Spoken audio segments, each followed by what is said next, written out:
Hi ಎಲ್ಲ big boss ಲವರ್ಸಿಗೆ ನನ್ನ ಕಡೆಯಿಂದ big hi. Bigg Boss Kannada season 12ನ ಶನಿವಾರದ ಪ್ರೀ ಫಿನಾಲೆ ಎಪಿಸೋಡ್ನ ನೀವೆಲ್ಲರೂ ಕೂಡ ನೋಡಿರ್ತೀರ, ನಾನು ಕೂಡ ನೋಡಿದೆ.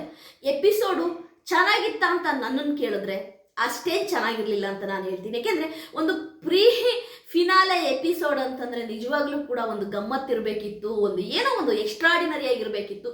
ಬಟ್ ಒಂಥರ ಎಪಿಸೋಡ್ ಅಷ್ಟೇನು ಓಕೆ ಅಷ್ಟೇ. ಓಕೆ, ಎಪಿಸೋಡಿಗೆ ಹೋಗೋದಕ್ಕಿಂತ ಮುಂಚೆ ಸುದೀಪ್ ಸರ್ ಅವರು ಹೇಳಿದಂಥ ವಿಷಯನ ಹೇಳಲೇಬೇಕು. ಕಿಚ್ಚನ ಚಪ್ಪಾಳೆ ನನ್ನ ಪರ್ಸ್ನಲ್ಲು, ಹಾಗಾಗಿ ನನ್ನ ಪರ್ಸ್ನಲ್ಲು ನಾನು ಯಾರಿಗೆ ಬೇಕಾದರೂ ಕೊಡ್ತೀನಿ, ನೀವು ಹಿಂಗಿರಿ ಅನ್ನೋದನ್ನ ನಮ್ಮ ಸುದೀಪ್ ಸರ್ ಅವರು ಹೇಳಿದಂಥ ಮಾತು. ಅಂದರೆ ನನ್ನ ಚಪ್ಪಾಳೆ ಬಗ್ಗೆ ಮಾತಾಡೋಕ್ಕೆ ನಿಮಗೆ ಏನು ರೈಟ್ಸ್ ಇಲ್ಲ ಅನ್ನೋದನ್ನ ಸುದೀಪ್ ಸರ್ ಅವರು ಹೇಳ್ತಾ ಇದ್ದಾರೆ ನನಗೆ. ಅದಲ್ಲದೆ ಸುದೀಪ್ ಸರ್ ಇನ್ನೊಂದು ಮಾತು ಹೇಳ್ತಾರೆ, ಎಂಥದ್ದು ಹೊರಗಡೆ ಚಪ್ಪಾಳೆ ತಟ್ಟನ್ನ ನಂಬಬೇಡಿ ಆಯಿತಾ, 2 ಥರ ಚಪ್ಪಾಳೆ ಇದೆ, ಒಂದು ನಾನು ಕೂಡ ಚಪ್ಪಾಳೆ, ಇನ್ನೊಂದು ಗೊತ್ತಲ್ಲ ನಿಮಗೆ, ಆ ಚಪ್ಪಾಳೆ ನಂಬಬೇಡಿ ಹಾಗೆ ಹೀಗೆ ಅಂತ ಸುದೀಪ್ ಸರ್ ಅವರು ಹೇಳ್ತಾರೆ. ಆದರೆ ಇಲ್ಲಿ ಸುದೀಪ್ ಸರ್ ಅವರು ಯಾವಾಗ ಕಿಚ್ಚನ ಚಪ್ಪಾಳೆ ನನ್ನ ಪರ್ಸ್ನಲ್ ಅಂತ ಹೇಳ್ತಾರೆ, ಅದು ತುಂಬಾ ನನಗೆ ಬೇಜಾರಾಯಿತು. ಅದು ನನಗೆ ಎಲ್ಲೋ ಒಂದು ಕಡೆ ಟಾಂಟ್ ಮಾಡೋ ರೀತಿ ಹೇಳಿದ್ರ ಸುದೀಪ್ ಸರ್ ಅವರು ಅನ್ನೋದು ನನಗೆ ಹಂಗೆ ಅನ್ನಿಸ್ತು. ಟಾಂಟ್ ಮಾಡಿ ಹೇಳಿದ್ರ ಅಂತ. ಇಲ್ಲಿ ಅವರು ಧ್ರುವಂತವ್ರನ್ನ ಸ್ಟೇಜ್ ಮೇಲೆ ಕರೆದಿದ್ದ ವಿಧಾನ ಇರ್ಬೋದು, ಆಮೇಲೆ ಅವ್ರು ಮಾತನಾಡಿದ ರೀತಿ ಇರ್ಬೋದು. ಓಕೆ, ನೀವು ಧ್ರುವಂತವ್ರನ್ನ ತುಂಬ ಪ್ರೀತಿ ಮಾಡ್ತೀರಾ ಸುದೀಪ್ ಸರ್ ಅವರೇ, okay, it's okay fine. But ನೀವು ಧ್ರುವಂತವ್ರಿಗೆ ತುಂಬ ಹೆಚ್ಚಿನ ಒಲವನ್ನು ಕೊಟ್ಟು ನೀವು ಸೆಂಡ್ ಆಫ್ ಕೊಟ್ಟಿದ್ದು ಅದೆಲ್ಲವೂ ಕೂಡ ಏನು ನಿಮ್ಮ ಒಂದು ಚಪ್ಪಾಳೆ ಬಗ್ಗೆ ಮಾತನಾಡಿದಂತಹ ಪ್ರೇಕ್ಷಕರಿಗೆ ಒಂದು ತಿರುಗೇಟು ಕೊಟ್ಟಂಗಿತ್ತು. ಅದು ನಮ್ಗೆ ಗೊತ್ತು. ನೀವು ಅದನ್ನು ಆಯಿತಾ, ಯಾರ್ಯಾರು ಯಾವ ಪ್ರೇಕ್ಷಕರುಗಳು ಆಯಿತಾ ಸೀಸನ್ನಿನ ಚಪ್ಪಾಳೆಯನ್ನು ಧ್ರುವಂತಿಗೆ ಕೊಟ್ಟಾಗ, ಸರ್ ಸೀಸನ್ನಿನ ಚಪ್ಪಾಳೆ ಏನು ಸರ್ ಅಂತೇಳಿ ತುಂಬ ಜನ ಅದ್ರ ಬಗ್ಗೆ ಅಪೋಸ್ ಮಾಡಿದರು. ಯಾಕೆ ಅಂದರೆ, ಸರ್ ನೀವು ಇವತ್ತು ಹೇಳಿದ್ರಲ್ವಾ ಕಿಚ್ಚನ ಚಪ್ಪಾಳೆ ಪರ್ಸನಲ್ ಅಂತ, ಇದು ಮೊದಲೇ ಗೊತ್ತಿದ್ದಿದ್ರೆ ಜನಗಳಿಗೆ ದಯವಿಟ್ಟು ಈ ಕಿಚ್ಚನ ಚಪ್ಪಾಳೆ ಬಗ್ಗೆ ಯಾರೂ ಕೂಡ ಮಾತನಾಡ್ತಾ ಇರಲಿಲ್ಲ ಸರ್, ಯಾರು ಮಾತನಾಡ್ತಾ ಇರಲಿಲ್ಲ ಆಯಿತಾ. ನಾನು ಕೂಡ ಅವತ್ತು ನೀವು ಧ್ರುವಂತಿಗೆ ಇಡೀ ಸೀಸನ್ನಿನ ಚಪ್ಪಾಳೆ ಕೊಟ್ಟಾಗ ಈ ಥರ ಅಂದ್ಕೊಂಡೆ ಬಿಟ್ಟರೆ ನಾನೇನು ಇದ್ರ ಬಗ್ಗೆ ಆರ್ಗ್ಯೂ ಮಾಡೋಕ್ಕೆ ಹೋಗಲಿಲ್ಲ, ಮಾತಾಡೋಕ್ಕೂ ಹೋಗಲಿಲ್ಲ. ಯಾಕೆ ಅಂತಂದರೆ ನಿಮ್ಮ ಕಿಚ್ಚನ ಚಪ್ಪಾಳೆ ಬಗ್ಗೆ ನಮಗಷ್ಟು ರೆಸ್ಪೆಕ್ಟ್ ಇದೆ, ಮರ್ಯಾದೆ ಇದೆ. ನೀವು ಯಾರಿಗೆ ಚಪ್ಪಾಳೆ ಕೊಟ್ಟರು ನಾವು ಅದನ್ನ ಅಕ್ಸೆಪ್ಟ್ ಮಾಡ್ಕೊಳ್ತೀವಿ. ಬಟ್ ಸೀಸನ್ನಿನ ಚಪ್ಪಾಳೆ ಅಂತ ಕೊಟ್ಟಾಗ ಗಿಲ್ಲಿಗೆ ಸಿಗಬೇಕಿತ್ತು ಅನ್ನೋದು. ಯಾಕೆಂದರೆ ಸೀಸನ್ನ ಎಂಟರ್ಟೈನ್ಮೆಂಟ್ ಮಾಡಿದವನು ಗಿಲ್ಲಿ, ಮತ್ತು ಇನ್ನೂ ಕೆಲವರು ಇದ್ದರು, ರಕ್ಷಿತಗೂ ಕೂಡ ಸಿಗಬೇಕಿತ್ತು. ಬಟ್ ಧ್ರುವಂತಗೆ ಅಂದಾಗ ಸ್ವಲ್ಪ ಪ್ರೇಕ್ಷಕರಲ್ಲೆಲ್ಲ ಅಸಮಾಧಾನ ಉಂಟಾಯಿತು. ಆ ಕ್ಷಣಕ್ಕೆ ಕಲರ್ಸ್ ಕನ್ನಡ ವಾಹಿನಿಯವರು ಸೀಸನ್ನಿನ ಚಪ್ಪಾಳೆ ಅಲ್ಲ, ವಾರದ ಚಪ್ಪಾಳೆ ಅಂತೇಳಿ ಅದನ್ನು ಚೇಂಜ್ ಮಾಡೋ ಕೂಡ ಹಾಕಿದರು ಆಯಿತಾ. ಬಟ್ ನೀವು ಇವತ್ತು ಮಾತನಾಡಿದ್ದೇನಿದೆ ಅಂತಂದರೆ, ಕಿಚ್ಚನ ಚಪ್ಪಾಳೆ ನನ್ನ ಪರ್ಸ್ನಲ್ ಅಂತ ಹೇಳಿದ್ಮೇಲೆ ಸರ್, ನಿನ್ನ ಮುಂದಿನ ಸೀಸನ್ನಿಂದ ಸರ್ ನೀವು ಯಾರಿಗೆ ಚಪ್ಪಾಳೆ ಕೊಡಿ ಸರ್, ನೀವು ಯಾರಿಗೆ ಬೇಕಾದರೂ ಕೊಡಿ ಸರ್, ನೀವು ಕೊಡದೇನೆ ಇರಿ ಸರ್. ಇದ್ರ ಬಗ್ಗೆ ಮಾತನಾಡಿದ್ರೆ ನಿಮ್ಮ ಎಟ್ಟ ತಗೊಂಡು ಹೊಡೀರಿ ಸರ್. ಈ ಕಿಚ್ಚನ ಚಪ್ಪಾಳೆ ಬಗ್ಗೆ ಯಾರಾದರೂ ಮೆನ್ಷನ್ ಮಾಡಿದರೆ ಕೇಳಿ ಸರ್. ನಿಜವಾಗ್ಲೂ ಕೂಡ ಕಿಚ್ಚನ ಚಪ್ಪಾಳೆ ಪರ್ಸನಲ್ ಅಂತ ಆದಮೇಲೆ ಸರ್ ನಾವು ಯಾಕೆ ಸರ್ ಆಯಿತಾ ಇಡೀ ಸೀಸನ್ನು ಒಂದು ಕಿಚ್ಚನ ಚಪ್ಪಾಳೆ ಇಂಥ ಕಂಟೆಸ್ಟೆಂಟಿಗೆ ಸಿಗಬೇಕು ಅಂತ ನಾವು ಆಯ್ತಾ ಅದರ ಪ್ರೇಕ್ಷಕರು ಜನಸಾಮಾನ್ಯವರು ವೆಯ್ಟ್ ಮಾಡ್ತಾ ಇರ್ತೀವಿ. ಸ್ಯಾಟರ್ಡೆ ಸಂಡೇ ಎಪಿಸೋಡ್ನ ಯಾರಿಗೆ ಸಿಗ್ಬೋದು ಕಿಚ್ಚನ ಚಪ್ಪಾಳೆ ಅಂತ. ಇವತ್ತು ನೀವೇ ಹೇಳಿದಿರ ಸರ್ ಕಿಚ್ಚನ ಚಪ್ಪಾಳೆ ನನ್ನ ಪರ್ಸ್ನಲ್ ಅಂತ. ನೀವು ಧ್ರುವಂತರ ಹತ್ರ ಮಾತನಾಡಿದ ರೀತಿ ಇರ್ಬೋದು, ಆಮೇಲೆ ಜನಸಾಮಾನ್ಯರ ಚಪ್ಪಾಳೆಯನ್ನು ಸ್ವಲ್ಪ ಎಲ್ಲ ಕೆಳಗಿಟ್ಟು ಮಾತಾಡಿದ್ರೇನೋ ಅಂತ ಅನ್ನಿಸ್ತು ಸರ್. ಹಾಗಾಗಿ ಹೇಳಬೇಕು ಅನಿಸ್ತು, ಹೇಳಿದೆ. ನಿಮ್ಮ ಮೇಲೆ ಅಭಿಮಾನ ಪ್ರೀತಿ ತುಂಬಾ ಇದೆ. ಓಕೆ, ಎಪಿಸೋಡಿಗೆ ಬರೋಣ. ಬಿಗ್ ಬಾಸ್ ಕನ್ನಡ ಸೀಸನ್ 12 ತುಂಬಾ ಹೈಪ್ ಪಡೆದಂಥ ಸೀಸನ್ನು. ಆದರೆ ಒಂದು ಫಿನಾಲೆ ಅಂತ ಬಂದಾಗ ಆಯಿತಾ, ನಿಜವಾಗ್ಲೂ ಕೂಡ ಒಂದು ಪ್ರೀ ಫಿನಾಲೆ ಸ್ಯಾಟರ್ಡೆ ಬರೀ ಒಂದೇ ದಿನ ಇದನ್ನಿಟ್ಟಿದ್ದಾರೆ ಫಿನಾಲೆ. ಸ್ಯಾಟರ್ಡೆ ಫಿನಾಲೆ ಇಲ್ಲ ಅನ್ನೋ ನಮಗೆ ಗೊತ್ತಿತ್ತು.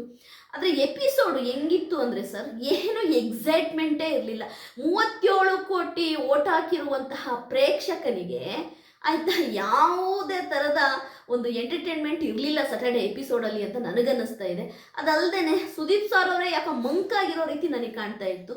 ಅದಲ್ಲದೆ ಎಪಿಸೋಡಲ್ಲಿ ಅಲ್ಲಿರುವಂತಹ 6 ಕಂಟೆಸ್ಟೆಂಟ್ಗಳು ಕೂಡ ಆಯಿತಾ ಎಲ್ಲರೂ ಅವ್ರವ್ರದೇ ಆದ ರೀತಿಲಿ ಅವ್ರು ಬೆಸ್ಟ್ ಕೊಟ್ಟಿದ್ದಾರೆ. ಇವತ್ತು ಟಾಪ್ 6 ಅಲ್ಲಿ ಇದ್ದಾರೆ, ಎಲ್ಲದೂ ಓಕೆ. ಈಗ 37 ಕೋಟಿ ವಿನ್ನರಿಗೆ ಬಂದಿದೆ. 98 ಲಕ್ಷ ಟಾಪ್ 6 ಕಂಟೆಸ್ಟೆಂಟಿಗೆ ಬಂದಿದೆ ಅಂತಂದರೆ ನಿಜವಾಗ್ಲೂ ಕೂಡ ಎಂತಹ ಒಂದು ಗ್ರೇಟ್ ಸಕ್ಸಸ್ ಗೊತ್ತಾ. ಬಿಗ್ ಬಾಸ್ ಕನ್ನಡ ಸೀಸನ್ 12 ತುಂಬ ಸಕ್ಸಸ್ಸು, TRP ಬೇಕಾದಷ್ಟು ಬಂದಿದೆ. ಬಟ್ ಯಾಕೆ ಶೋ ಎಂಡಲ್ಲಿ ನಿರಾಸೆ ತೋರಿಸ್ತಾ ಇದೆ ಬಿಗ್ ಬಾಸ್ ಟೀಮ್ ಆಗಲಿ ಸುದೀಪ್ ಸರ್ ಅವರಾಗಲಿ ಗೊತ್ತಾಗ್ತಿಲ್ಲ ನನಗೆ. ಯಾಕೆಂದರೆ ಸಟರ್ಡೆ ಎಪಿಸೋಡನ್ನ ನಾನು ತಗೊಳೋದಾದರೆ ಅಲ್ಲಿರುವಂತಹ 6 ಕಂಟೆಸ್ಟೆಂಟ್ ಮುಖಗಳಲ್ಲೂ ಕೂಡ ನಗು ಇಲ್ಲ. ಅವರು ಕೂಡ ಸೈಲೆಂಟಾಗಿ ಕೀಪ್ ಕ್ವೈಟ್ ಅನ್ನೋ ರೀತಿ ಇದ್ದಾರೆ. ಸುದೀಪ್ ಸರ್ ಅವ್ರ ಮುಖದಲ್ಲೂ ಕೂಡ ನಗು ಇಲ್ಲ. ಅಂದರೆ ನಾನು ಹೇಳುವ ಪ್ರಕಾರವಾಗಿ ಓಕೆ ನಮಗೆ ಬರೋ TRP ಬಂತು ಮುಗೀತು ಇನ್ನೇನು ಅನ್ನೋ ರೀತಿನ ನಂಗೆ ಅರ್ಥ ಆಗ್ತಾ ಇಲ್ಲ. ನನಗೆ ಇದೇನು ಅನ್ನೋದೇ ಅರ್ಥ ಆಗ್ತಾ ಇಲ್ಲ. ಆಮೇಲೆ ಅಲ್ಲಿ ಒಂದು ಟಾಸ್ಕ್ ಕೊಟ್ಟರು.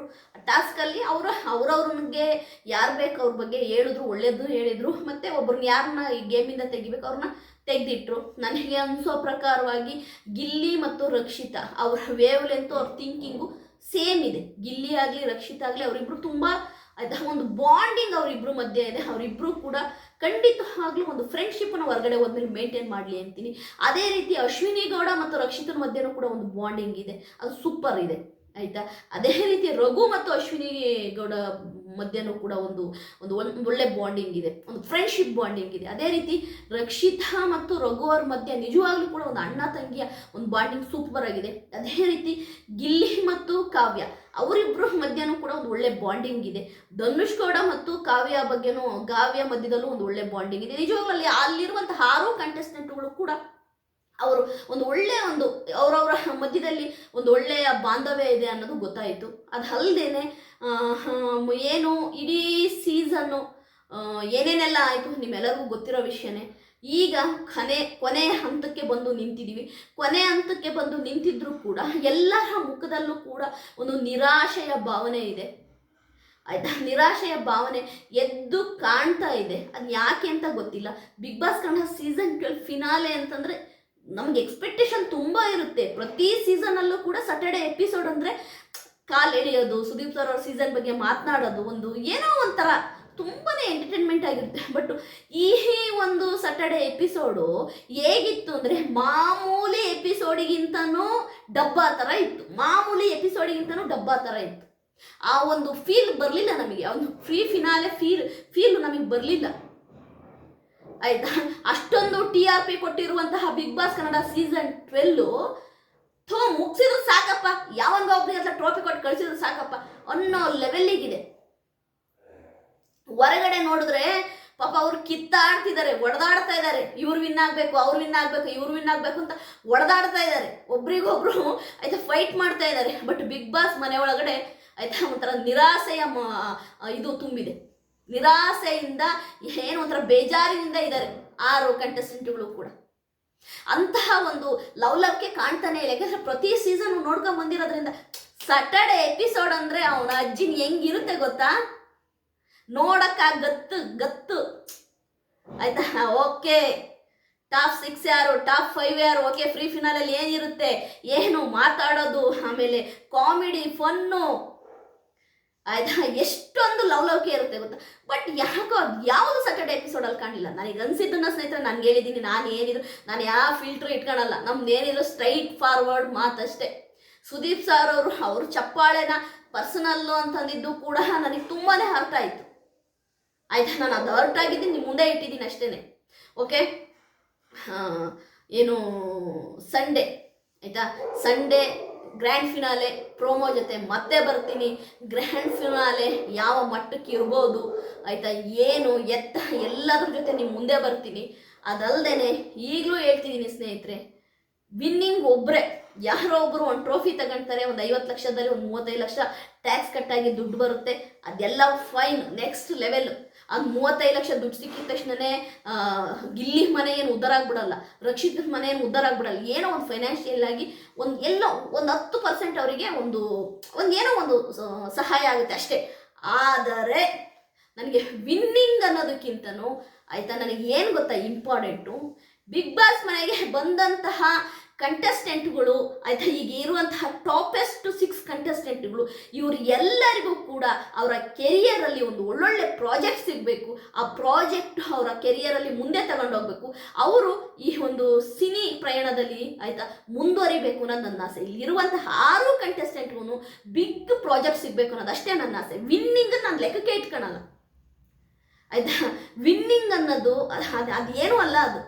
ಬಟ್ ಇವರು ಎಲ್ಲರೂ ಕೂಡ ಆಯ್ತಾ ಈ ಒಂದು ಸಿನಿ ಇಂಡಸ್ಟ್ರಿಯಲ್ಲಿ ಅವ್ರದ್ದೇ ಆದ ಸ್ಥಾನನ ಅವ್ರು ರೂಪಿಸ್ಕೋಬೇಕು ಅನ್ನೋದು ನನ್ನ ಆಸೆ. ಏಕೆಂದರೆ ಮಂಜು ಪಾವಗಡ ಬಿಗ್ ಬಾಸ್ ವಿನ್ ಆದಂತಹ ವ್ಯಕ್ತಿ ಇವತ್ತು ಎಲ್ಲಿದ್ದಾರೆ ಅವರು? ಅದೇ ಕಾಮಿಡಿ ಮಾಡಿಕೊಂಡು ಮತ್ತೂ ಅದೇ ಸ್ಥಾನದಲ್ಲಿದ್ದಾರೆ ಆಯ್ತಾ. ವಿನ್ ಆದಂತಹ ಶಶಿಕುಮಾರ್ ಮಾಡ್ರನ್ ರೈತ ಎಲ್ಲಿದ್ದಾನೆ? ಅವರು ಪಾಪ ಅದೇನು ಅವರು ಆಯ್ತಾ ವ್ಯವಸಾಯ ಮಾಡ್ತಿದ್ರು ಅದೇ ಮಾಡ್ತಾ ಇದ್ದಾರೆ ಆಯ್ತಾ. ನಾನು ಯಾಕೆ ಹೇಳ್ತಿದ್ದೀನಿ ಅಂತಂದರೆ ಒಂದು ಆಯ್ತಾ ಏನು ಅಂತಂದರೆ ಅವರಿಗೊಂದು ಬ್ಯಾಕ್ ಬೋನ್ ಇದ್ದು ಅವರು ಸಕ್ಸಸ್ ಆಗೋಕ್ಕೆ ಯಾರಾದರೂ ಒಂದು ಸಪೋರ್ಟ್ ಮಾಡಿದರೆ ಮಾತ್ರ ಅವ್ರು ಸಕ್ಸಸ್ ಆಗೋಕ್ಕಾಗುತ್ತೆ. ಬಿಟ್ಟರೆ ವಿನ್ ಆದವರೆಲ್ಲ ಸಕ್ಸಸ್ ಆಗಿದ್ದಾರೆ, ರನ್ನರ್ ಅಪ್ ಆದವರೆಲ್ಲ ಸಕ್ಸಸ್ ಆಗಿದ್ದಾರೆ ಹಂಗಲ್ಲ. ಅವ್ರಿಗೆ ಒಳ್ಳೆ ಪ್ರಾಜೆಕ್ಟ್ಗಳು ಬರಬೇಕು ಅಷ್ಟೇ. ಯಾಕೆ ಈ ಮಾತು ಹೇಳ್ತಿದ್ದೀನಿ ಅಂತಂದರೆ ಫಸ್ಟ್ ವಿನ್ ಆದಂತಹ ವಿಜಯ್ ರಾಘವೇಂದ್ರ ಇವತ್ತಿಗೂ ಹೇಳ್ತಾರೆ, ನಾನು ಬಿಗ್ ಬಾಸ್ ಮನೆಗೆ ಹೋಗಿ ತಪ್ಪು ಮಾಡಿದೆ, ಬಿಗ್ ಬಾಸಿಂದ ಬಂದ ಮೇಲೆ ನನ್ನ ಒಂದು ಸಿನಿಮಾ ಕೂಡ ಹಿಟ್ಟಾಗಲಿಲ್ಲ ಅಂತ ಇದೇ ವಿಜಯ್ ರಾಘವೇಂದ್ರ ಹೇಳಿದ್ದಾರೆ. Bigg Boss Kannada season 2 win ಆದಂತಹ Akul Balaji Bigg Boss win ಆಗಿ ಬಂದ ಮೇಲೆ ಅಕುಲ್ ಬಾಲಾಜಿ ಒಂದು ಸಿನಿಮಾ ಕೂಡ ಮಾಡೋಕ್ಕಾಗಲಿಲ್ಲ. 2 ಸಿನಿಮಾ ಸೆಟ್ಟೇ ಇರುತ್ತೆ, 2 ಕೂಡ ಮಧ್ಯದಲ್ಲೇ ಫ್ಲಾಪ್ ಆಗಿ ಹೋಗುತ್ತೆ ಆಯ್ತಾ. ಶ್ರುತಿ ಮೇಡಮ್ ಅವರು 3ನೇ ವಿನ್ನರ್ ಆದಂಥ ಶ್ರುತಿ ಮೇಡಮ್ ಅವರು ಮೊದಲು ಕೂಡ ನಟಿಯಾಗಿದ್ದರು, ಪೋಷಕ ಪಾತ್ರ ಮಾಡ್ತಿದ್ರು. ಅವರು ಅದನ್ನ ಹಂಗೆ ಕಂಟಿನ್ಯೂ ಮಾಡಿದರು ಸರಿಯಾ.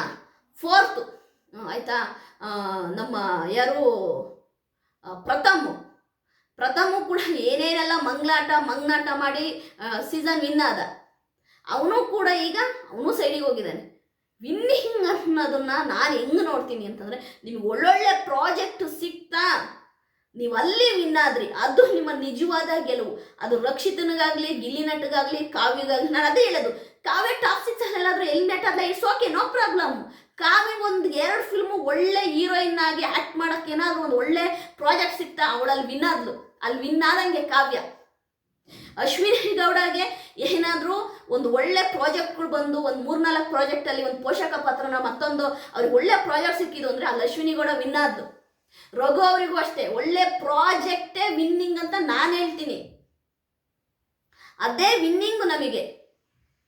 ಅದು ಬಿಟ್ಟರೆ ಬೇರೆ ಏನೂ ಇಲ್ಲ. ಅಲ್ಲಿರುವಂತಹ ಅಷ್ಟು ಕಂಟೆಸ್ಟೆಂಟ್ಗಳಿಗೂ ಆಯಿತಾ ಟಾಪ್ 6 ಕಂಟೆಸ್ಟೆಂಟ್ಗಳಿಗೆ ಒಳ್ಳೆ ಒಂದು ಎಂತ ಹೇಳ್ತಾರೆ ಪ್ರಾಜೆಕ್ಟ್ಗಳು ಸಿಗಬೇಕು. ರಕ್ಷಿತನಿಗೂ ನಾನು ಅದೇ ಹೇಳೋದು, ರಕ್ಷಿತಾ ಕಂಟೆಂಟ್ ಕ್ರಿಯೇಟರು. ಈ ಬಿಗ್ ಬಾಸಿನ ಐಪು, ಬಿಗ್ ಬಾಸಿನ ಪಾಪ್ಯುಲಾರಿಟಿಯಿಂದ ಅವಳ ಯೂಟ್ಯೂಬ್ ವಿಡಿಯೋಸು ಮಿಲಿಯನ್ ಗಟ್ಟಲೆ ಹೋಗಬೇಕು. ಅದೇ ರೀತಿ ಅವಳಿಗೆ ಒಳ್ಳೆ ಮೂವಿಲಿ ಆಫರ್ ಸಿಗಬೇಕು, ಒಳ್ಳೆ ಪ್ರಾಜೆಕ್ಟಲ್ಲಿ ಅವಳು ಆ್ಯಕ್ಟ್ ಮಾಡಬೇಕು. ಆಗ ರಕ್ಷಿತನಿಗೆ ಆ ವಿನ್ನಿಂಗ್ ಇದೆಯಲ್ಲ, ಈ ವಿನ್ನಿಂಗ್ ಏನೂ ಅಲ್ಲ. ಆ ವಿನ್ನಿಂಗ್ ಮುಂದೆ ಅದು ಸೂಪರ್ ಡೂಪರ್ ವಿನ್ನಿಂಗು ಆಯಿತಾ. ನಮ್ಮ ಹೋದ ಸೀಸನ್ ತ್ರಿವಿಕ್ರಮ್ ಒಂದು ಮಾತು ಹೇಳ್ತಾರೆ. ಯಾಕೆ ನನಗೆ ತ್ರಿವಿಕ್ರಮ್ ಮೇಲೆ ಗೌರವ ಜಾಸ್ತಿ ಆಗಿದ್ದು ಅಂದರೆ, ಮನುಷ್ಯ ವಿನ್ನರ್ ಅಂತಲೇ ಅಂದ್ಕೊಂಡಿದ್ದು ಎಲ್ಲರೂ. ತ್ರಿವಿಕ್ರಮ್ ವಿನ್ ಆಗ್ತಾರೆ ಬಟ್ ಆಗಲಿಲ್ಲ. ಆದರೆ ಎಲ್ಲೂ ಕೂಡ ನಾನು ವಿನ್ ಆಗಬೇಕಿತ್ತು, ವಿನ್ ಆಗಲಿಲ್ಲ ಅಂತ ಹೇಳಿಲ್ಲ. ಅವ್ರು ಒಂದೇ ಮಾತು ಹೇಳಿದ್ದು, ಬಿಗ್ ಬಾಸಲ್ಲಿ 3 ದಿನ ಇದ್ದೆ, ಮುಗೀತು, ಬಂದೆ, ರನ್ನರ್ ಅಪ್ ಆಗಿದ್ದೀನಿ, ಪರವಾಗಿಲ್ಲ, ನೋ ಪ್ರಾಬ್ಲಮ್ಮು. ನನಗೆ ಮುಂದಿನ ನನ್ನ ಹೊಟ್ಟೆಪಾಡಿಗೆ ನನಗೆ ಒಳ್ಳೆ ಪ್ರಾಜೆಕ್ಟ್ ಸಿಕ್ಕಿದ್ರೆ ಸಾಕು, ನಾನು ಅಲ್ಲೇ ವಿನ್ ಆದಂಗೆ ಅಂತೇಳಿ ಬಿಗ್ ಬಾಸ್ ಮನೆಯಿಂದ ಬಂದ ತಕ್ಷಣ ಮುದ್ದು ಸೊಸೆನ ಒಂದು ಸೀರಿಯಲ್ ಒಪ್ಕೊಂಡು ಆಟೋಮೆಟಿಕ್ಕಾಗಿ ಅವರು ಒಂದು ಚೂರು ತಿರುಗಿ ನೋಡ್ದಂಗೆ ಆ ಸೀರಿಯಲ್ ಒಪ್ಕೊಂಡು ಮಾಡಕ್ಕೆ ನಿಂತ್ಕೊಂಡ್ರು. ಇವತ್ತು ಒಂದು ಒಳ್ಳೆ TRP ಬರುವಂಥ ಸೀರಿಯಲ್ ಆಯಿತು, ಅವ್ರವ್ರಿಗೂ ಕೂಡ ಹೆಸರು ಬಂತು. ಅವ್ರು ಅದೇ ಹೇಳ್ತಾರೆ, ವಿನ್ನಿಂಗ್ ಅಲ್ಲ ನಮಗೆ ಮುಖ್ಯ, ನಮ್ಮ ಹೊಟ್ಟೆಪಾಡಿಗೆ ನಮಗೆ ಒಳ್ಳೆ ಪ್ರಾಜೆಕ್ಟ್ಗಳು ಸಿಗಬೇಕು ಅಂತ. ಯಾಕೆ ನಿಮಗೆ ಇದನ್ನೆಲ್ಲ ಇಷ್ಟು ಡೀಟೇಲಾಗಿ ಹೇಳಿದೆ ಅಂತಂದರೆ, ನಿಮಗೆ ಅರ್ಥ ಆಗಲಿ ಅಂತ ಯಾರು ಹೊರಗಡೆ ಹೊಡೆದಾಡ್ತಾ ಇದ್ದೀರಲ್ವ, ವಿನ್ ಆಗಬೇಕು, ನಮ್ಮವ್ರು ವಿನ್ ಆಗಬೇಕು, ನಮ್ಮ ವಿನ್ನಿಂಗನ್ನು ಪಕ್ಕಕ್ಕಿಡಿ. ನೀವು ಇಷ್ಟಪಡುವ ಕಂಟೆಸ್ಟೆಂಟು ಮುಂದಿನ ಅವರ ಕೆರಿಯರಲ್ಲಿ ಒಳ್ಳೆ ಪ್ರಾಜೆಕ್ಟ್ ಮಾಡಿ, ಒಳ್ಳೆ ಸಿನಿಮಾಗಳು, ಒಳ್ಳೆ ಸೀರಿಯಲು, ಒಳ್ಳೆ ಶೋಗಳು ಮಾಡಿ ಇಟ್ಟಾಗಿ ಅವ್ರ ಕೆರಿಯರ್ನ ಅವರು ಆಯಿತಾ ರೂಪಿಸ್ಕೊಂಡಾಗ ಅದು ನಿಜವಾದ ವಿನ್ನಿಂಗ್ ಅಂತ ನಾನು ನಿಮಗೆ ಹೇಳ್ತೀನಿ. ನನ್ನ ವಿಡಿಯೋ ನಿಮಗೆ ಇಷ್ಟ ಆದರೆ ಲೈಕ್ ಮಾಡಿ, ಸಬ್ಸ್ಕ್ರೈಬ್ ಮಾಡಿ. ಬಾಯ್.